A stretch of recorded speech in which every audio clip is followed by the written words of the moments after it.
అందరికీ నమస్కారం. మే 3, 2026 నాటి కరెంట్ అఫైర్స్ విశ్లేషణకు స్వాగతం. పోటీ పరీక్షలకు ప్రిపేర్ అయ్యే వారి కోసం ముఖ్యమైన వాస్తవాలు, అలాగే కరెంట్ అఫైర్స్ గణాంకాలను సులభంగా, స్పష్టంగా గుర్తుంచుకునేలా డిజైన్ చేసిన సెషన్ ఇది. సరే, ఏమాత్రం ఆలస్యం చేయకుండా డైరెక్ట్గా ఈరోజు టాపిక్స్లోకి వెళ్ళిపోదాం. స్టార్టింగ్లోనే ఒక ఇంట్రెస్టింగ్ క్వశ్చన్ చూద్దాం. చైనా కొత్తగా తీసుకొచ్చిన ఏఐ స్వామ్ సిస్టంలో ఒకే ఒక ఆపరేటర్ ఒకేసారి ఎన్ని డ్రోన్లను కంట్రోల్ చేయగలరో తెలుసా? వినడానికి చాలా ఆశ్చర్యంగా ఉంది కదూ. అసలు ఒక్క మనిషి వందల కొద్దీ డ్రోన్లను కమాండ్ చేయటం అనేది డిఫెన్స్ సెక్టర్లోనే ఒక గేమ్ చేంజర్ అని చెప్పొచ్చు. దీనివల్ల భవిష్యత్తులో వచ్చే వ్యూహాత్మక మార్పుల గురించి ఈరోజు మనం డీటెయిల్గా మాట్లాడుకోబోతున్నాం. ఈరోజు మనం నేర్చుకోబోయే సమాచారం సులభంగా మెదడులో రిజిస్టర్ అవ్వడానికి టాపిక్స్ని 4 భాగాలుగా విభజించడం జరిగింది. 1 స్పేస్ అండ్ టెక్నాలజీ, 2 జాతీయ మరియు రాష్ట్ర సమాచారం, 3 అపాయింట్మెంట్స్ అండ్ ర్యాంకింగ్స్, ఫైనల్గా ముఖ్యమైన దినోత్సవాలు. సో లేట్ చేయకుండా ఫస్ట్ టాపిక్తో స్టార్ట్ చేద్దాం. మన మొదటి సెక్షన్ స్పేస్ అండ్ టెక్నాలజీ. ఈ సెక్షన్లో ముఖ్యంగా రీసెంట్ ఏరోస్పేస్ మిషన్లు, అలాగే గ్లోబల్ మిలిటరీ టెక్నాలజీలో వస్తున్న లేటెస్ట్ డెవలప్మెంట్స్ ఏంటో ఒకసారి చూద్దాం. మన ఇస్రో, అలాగే జపాన్ స్పేస్ ఏజెన్సీ అయిన జాక్సా, ఈ రెండూ కలిసి ప్రతిష్టాత్మకమైన చంద్రయాన్-5, దీన్నే లూపెక్స్ మిషన్ అని కూడా అంటారు, దీనికోసం చాలా సీరియస్గా వర్క్ చేస్తున్నాయి. 2027 లేదా 28 నాటికి చంద్రుడి దక్షిణ ధ్రువంపై నీటి జాడలను కనిపెట్టడమే దీని మెయిన్ టార్గెట్. దీనికోసం ఇస్రో టీం ఆల్రెడీ జపాన్లోని టానెగాషిమా స్పేస్ సెంటర్లో H3 రాకెట్ ప్రయోగస్థలాన్ని పరిశీలించడం కూడా మొదలుపెట్టేసింది. ఖచ్చితంగా స్పేస్ ఎక్స్ప్లోరేషన్లో ఇదొక సాలిడ్ స్టెప్ అని చెప్పొచ్చు. ఇందాక మనం స్టార్టింగ్లో ఒక ప్రశ్న అనుకున్నాం కదా, దానికి ఆన్సరే చైనా డెవలప్ చేసిన అట్లాస్ డ్రోన్ స్వామ్ సిస్టమ్. అక్షరాల 96 డ్రోన్లను కేవలం ఒకే ఒక్క ఆపరేటర్ కంట్రోల్ చేయగలరు. China electronic technology group corporation వాళ్ళు ఈ ఏఐ బేస్డ్ ప్లాట్ఫామ్ను డెవలప్ చేశారు. మార్చి 2026లో దీన్ని సక్సెస్ఫుల్గా టెస్ట్ చేశారు కూడా. ముఖ్యంగా శత్రువుల ఎయిర్ డిఫెన్స్ సిస్టమ్స్ను ఒకేసారి కన్ఫ్యూజ్ చేసి ఖచ్చితమైన దాడులు చేయడానికే ఈ ఇంటెలిజెంట్ వార్ఫేర్ టెక్నాలజీని వాళ్ళు డిజైన్ చేశారని నివేదికలు చెప్తున్నాయి. ఇక ఆర్థికపరమైన విషయాలకొస్తే ఒక పెద్ద మైలురాయి నమోదైంది. 2025లో ఇండియా చైనా మధ్య ద్వైపాక్షిక వాణిజ్యం అక్షరాల $155 బిలియన్ రికార్డ్ మార్కును టచ్ చేసింది. ఈ నంబర్ చూస్తుంటేనే మనకు క్లియర్గా అర్థమవుతోంది కదా, 2 దేశాల మధ్య ట్రేడ్ రిలేషన్స్ ఏ స్థాయిలో ఉన్నాయో. అంతేకాదండోయ్, చైనా నుంచి మరికొన్ని ఇంట్రెస్టింగ్ అప్డేట్స్ ఉన్నాయి. షెంజన్ యూనివర్సిటీ వాళ్లు ఏకంగా డైరెక్ట్ కోల్ ఫ్యూయల్ సెల్ను డెవలప్ చేశారు.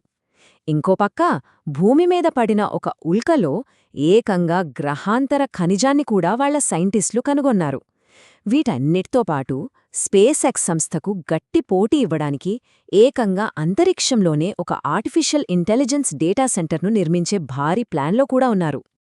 ఇంటర్నేషనల్ టెక్నాలజీ గురించి మాట్లాడుకున్నాం కదా, ఇప్పుడు మన దేశీయ మౌలిక సదుపాయాల గురించి, అంటే జాతీయ మరియు రాష్ట్రస్థాయి అప్డేట్స్ ఏంటో సెక్షన్ 2లో ఫాస్ట్గా చూసేద్దాం.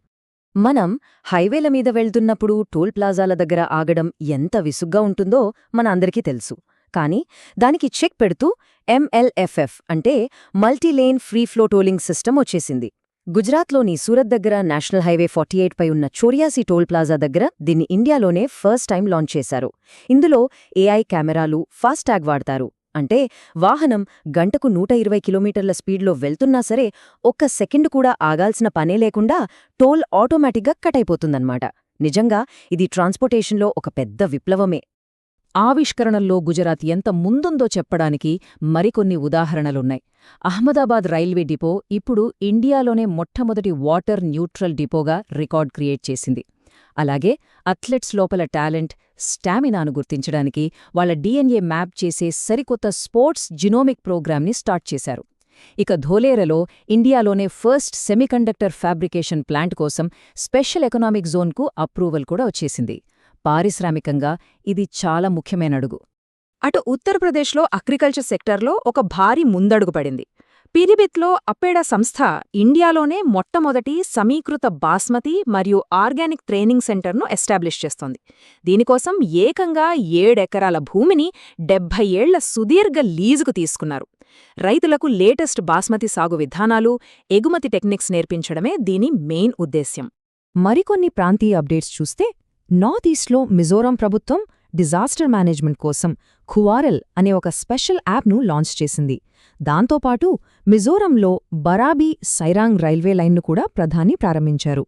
మళ్లీ ఉత్తరప్రదేశ్ విషయానికొస్తే పర్యావరణ పరిరక్షణలో భాగంగా అలీగర్లోని షేఖా సరస్సును అంతర్జాతీయ గుర్తింపు ఉన్న రామ్స్టర్ సైట్గా డిక్లేర్ చేయడం జరిగింది. ఇక గవర్నెన్స్ విషయానికొస్తే త్రిపుర నిజంగా అద్భుతాలు సృష్టిస్తోంది. లేటెస్ట్ పంచాయతీ డెవలప్మెంట్ ఇండెక్స్ 2.0లో త్రిపుర ఏకంగా ఫస్ట్ ప్లేస్ కొట్టేసింది. అందులోనూ జుగల్ కిషోర్ నగర్ గ్రామ కమిటీ అయితే దేశం మొత్తంలోనే నెంబర్ 1 ర్యాంక్ సాధించింది. అంతేనా, ఇండియాలో 100% అక్షరాస్యత సాధించిన మూడో రాష్ట్రంగా కూడా త్రిపుర రికార్డ్ క్రియేట్ చేసింది. దీనికి తోడు 524 ఏళ్ల ఘన చరిత్ర ఉన్న త్రిపుర సుందరి టెంపుల్ని కూడా రీసెంట్గా పునఃప్రారంభించారు. ఎగ్జామ్స్ పాయింట్ ఆఫ్ వ్యూలో ఇవి ఖచ్చితంగా గుర్తుపెట్టుకోవాల్సిన విషయాలు. ఓకే, ఇప్పుడు మన థర్డ్ సెక్షన్కి మూవ్ అవుదాం. నియామకాలు మరియు ర్యాంకింగ్స్. కార్పొరేట్ సెక్టర్, గవర్నమెంట్ ఆఫీసుల్లో, అలాగే సంస్థాగత ర్యాంకింగ్స్లో జరిగిన కీలకమైన మార్పులేంటో ఇప్పుడు తెలుసుకుందాం. రీసెంట్గా రిలీజ్ చేసిన ప్రతిష్టాత్మక QS MBA ర్యాంకింగ్స్ 2026లో చూస్తే IIM బెంగళూరు ఇండియాలోనే టాప్ ఇన్స్టిట్యూషన్గా నిలిచింది. గ్లోబల్ లెవెల్లో చూసుకుంటే 64వ ర్యాంక్ సాధించింది.